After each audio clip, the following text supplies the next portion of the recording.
नमस्कार, आपका स्वागत है छत्तीसगढ़ एक्सप्रेस में और मैं हूं आपके साथ चैताली पाटिल। और बुलेटिन की शुरुआत करते हैं इस वक्त की बड़ी खबरों के साथ। इस वक्त की बड़ी खबर रायपुर से बता दें कि आज साई कैबिनेट की बैठक होगी। मुख्यमंत्री विष्णुदेव साई की अध्यक्षता में यह बैठक की जाएगी। बैठक में सभी कैबिनेट मंत्री शामिल होंगे। कई अहम प्रस्तावों को मंजूरी मिल सकती है। धान खरीदी को लेकर अहम फैसला लिया जा सकता है। बता दें कि राज्योत्सव आयोजन पर कैबिनेट में निर्णय लिया जा सकता है। नक्सलियों की नई पुनर्वास नीति पर हरी झंडी मिल सकती है। रायपुर से इस वक्त की बड़ी खबर आपको बता रहे हैं कि आज साई कैबिनेट की बैठक होगी। मुख्यमंत्री विष्णुदेव साई की अध्यक्षता में ये बैठक की जाएगी। बैठक में सभी कैबिनेट मंत्री शामिल होंगे। कई अहम प्रस्तावों पर मंजूरी मिल सकती है। वह इस पर अधिक चर्चा के लिए हमारे साथ रायपुर से संवाददाता गोपी साहू जुड़ गए हैं। गोपी, आज कैबिनेट की बैठक होने जा रही है, किस तरीके का माहौल जो है वो नजर आ रहा है और ऐसे कौन से मुद्दे हैं जो चर्चा का विषय रहेंगे?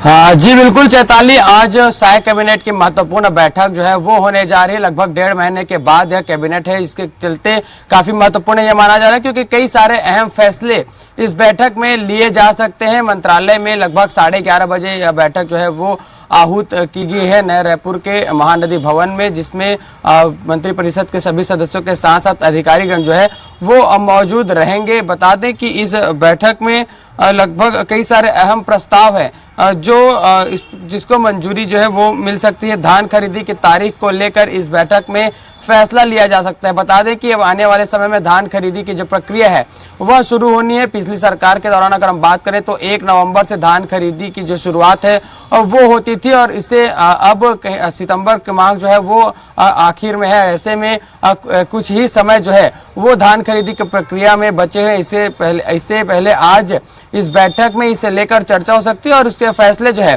वो लिए जा सकते हैं। साथ ही राज्योत्सव के आयोजन पर भी कैबिनेट में निर्णय लिया जा सकता है। 1 नवंबर सन 2000 को छत्तीसगढ़ का गठन हुआ था और हर साल 1 नवंबर को राज्योत्सव जो है वो मनाया जाता है। 3 दिवसीय 5 दिवसीय कार्यक्रम जो है वो किया जाता है। तो इसको लेकर भी आज कैबिनेट में फैसले जो है वो हो सकते हैं कि राज्योत्सव क्या वो जिला स्तर पर किस तरीके के आयोजन होंगे, साथ ही राजधानी में क्या 3 दिवसीय या 5 दिवसीय किस तरीके के जो आयोजन है राज्योत्सव को लेकर किए जाएंगे, इस पर भी आज फैसला लिया जा सकता है। साथ ही एक और अहम फैसला नक्सलियों के पुनर्वास नीति को जो है कैबिनेट की हरी झंडी मिल सकती है। बता दें कि लगातार जिस तरीके से नक्सलवाद को लेकर सरकार गंभीर नजर आई, लगातार नक्सलियों की पुनर्वास नीति को चर्चे जो है वो किए जाते थे। विशेषज्ञों से भी सलाह लिए गए कि किस तरीके से और इसमें अपग्रेड जो है वो नक्सलियों के पुनर्वास में किया जा सकता है, क्या कुछ उन्हें और सुविधाएं दी जा सकती है जिससे अधिक से अधिक नक्सली जो है वो आत्मसमर्पण करे और उनके कहीं ना कहीं मुख्य धारा से नक्सलियों को पुनः आत्मसमर्पण कर उन्हें जोड़ा जा सके। तो इस पर भी लगातार सरकार ने गंभीरता से विचार किया और इस पर आज जो है वो भी अहम फैसला लिया जा सकता है। पुनर्वास नीति को आज हरी झंडी मिल सकती है। तो ये आज तमाम वो विषय रहने वाले हैं जिस पर चर्चा हो सकती है। साथ ही ऐसा ही भर्ती को लेकर जिस तरीके से लगातार जो अभ्यर्थी उनके द्वारा तरह तरह से प्रदर्शन किया जा रहा है उस पर निर्णय जो है वो कुछ निकल सकते हैं। कर्मचारियों के डीए बढ़ाने को लेकर तो इस तरह के कई सारे ज्वलंत मुद्दे हैं, उस पर निर्णय लिए जा सकते हैं, जिनमें से धान खरीदी, नक्सलियों के पुनर्वास नीति और राज्योत्सव जैसे जो बड़े फैसले हैं वो आज की कैबिनेट में लिए जा सकते हैं। बता दें कि सरकार के द्वारा हर बुधवार को कैबिनेट की बैठक जो है वो ली जाती थी, लेकिन बीच में कई सारे कार्यों के चलते, आयोजनों के चलते यह कैबिनेट की बैठक नहीं हो सकी और आज इसकी बैठक जो है वो होने जा रही है। 7 अगस्त के बाद आज बैठक हो रही, तो लगभग 1.5 महीने बाद है। तो इसके कारण यह बैठक काफी अहम मानी जा रही है क्योंकि इस पर कई सारे बड़े निर्णय जो है वो लिए जा सकते हैं। जी चैताली। जी गोपी, अगर बात की जाए कि जिस तरीके से लगातार हमें भारी बारिश का दौर जो है वो छत्तीसगढ़ में देखने को मिला था, कई जगह आपदा और बाढ़ जैसी स्थिति भी हुई थी, तो ऐसी स्थिति में क्या इस कैबिनेट बैठक में उन मुद्दों को भी रखा जाएगा, उन पर भी निर्णय लिया जाएगा? क्योंकि बाढ़ से कई परिवार जो है वो त्रस्त हो गए थे, काफी लोगों का जनजीवन जो है वो अस्त व्यस्त हो गया था। जी चैताली, बिल्कुल अगर हम बाढ़ की बात करें तो जिस तरीके से बीच में छत्तीसगढ़ में भारी बारिश हुई और बस्तर सुकमा जैसे क्षेत्र थे उनके सैकड़ों गांव बाढ़ जैसी स्थिति वहां पर देखने को मिली, डूब चुके थे। वहां पर सैकड़ों परिवारों को वहां से रेस्क्यू किया गया था। ऐसे में जो बीच में एसपी कलेक्टर कॉन्फ्रेंस हुई थी उस पर भी इस विषय पर चर्चा की गई थी कि जब ऐसी स्थिति निर्मित हो या मौसम विभाग की ओर से अलर्ट जारी किया गया तो जो जिला प्रशासन है वो मुस्तैद रहे और सक्रिय होकर पहले ही उन्हें रेस्क्यू कर लिया जाए। तो इन तमाम विषयों पर पहले भी बैठक में चर्चा हो चुकी है। वही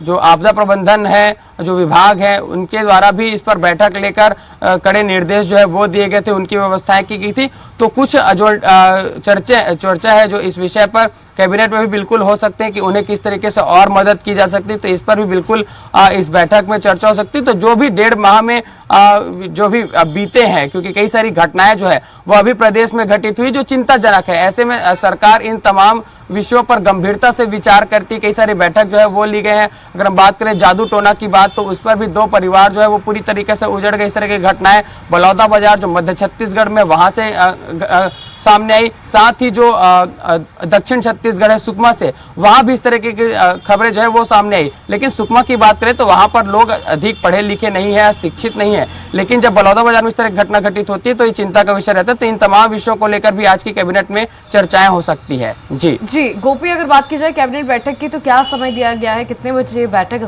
शुरू होगी और किस तरीके से सुरक्षा के इंतजाम किए गए?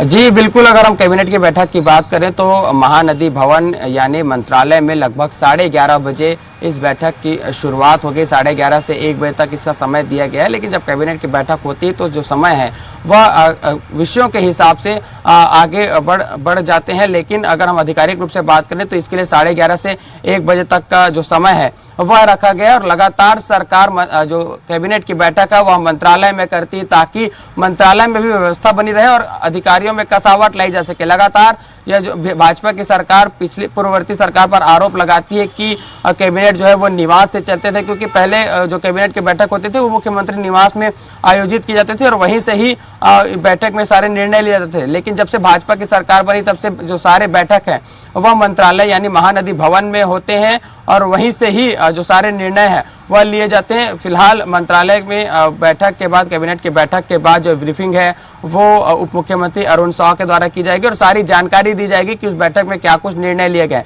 फिलहाल संभावनाएं है कि इन तमाम विषयों पर आज कैबिनेट की बैठक में चर्चा हो सकती है। जी बिल्कुल गोपी, देखने वाली बात होगी कि इस कैबिनेट बैठक में कई अहम प्रस्तावों को मंजूरी मिल सकती है। ये तो बैठक के बाद पता चलेगा। आप हमारे साथ बने रहिए अधिक जानकारी के लिए। बता दें कि साय कैबिनेट की आज बैठक है। बता दें कि बैठक में कई अहम मुद्दों पर चर्चा होगी, साथ ही साथ कई प्रस्तावों पर मंजूरी भी मिल सकती है।